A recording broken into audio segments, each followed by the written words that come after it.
The new Ethiopian Prime Minister Abiy Ahmed is said to have increased transparency in governance since his exemption into office. Critics cite his outreach to opposition political parties, journalists and human rights activists as a good move. Thousands of prisoners have been released since January. Prominent Ethiopian journalist Eskinder Nega has not seen his wife and son, both settled in the United States, for 5 years. In total, he spent nearly 9 years behind bars. They want to break the spirit of political prisoners. They want you to say, finally, I give up. This is too much for me. I have suffered enough. In this story, I'm happy to say that finally my spirit has not been broken. That's why I'm speaking to you. His colleagues agree. Manaye, who studied journalism at the Addis Ababa University and worked in the state press for a year, shares his experiences. I have seen that there is a difficult condition to work as a free journalist in the government's media. I have been assigned to report opposition parties' meetings and press briefings.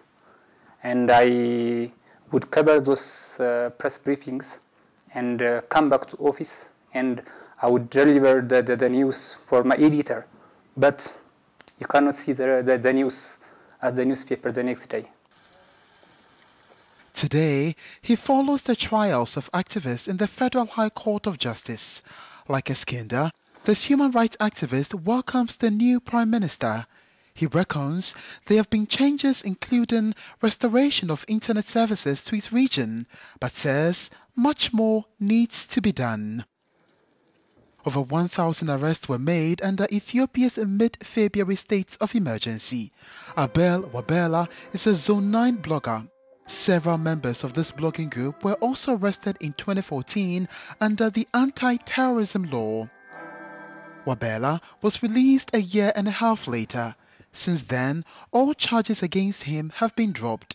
The new Prime Minister Abiy Ahmed has been promising us to do many reforms to open up the political space and to create a favorable environment for media to operate. So we need to test that. We don't have to sit and watch what the government took in state media. Expectations are high for the new Ethiopian Prime Minister, who has been in office for more than a month now. Human rights activists, journalists and bloggers see the recent political changes as a sign of hope.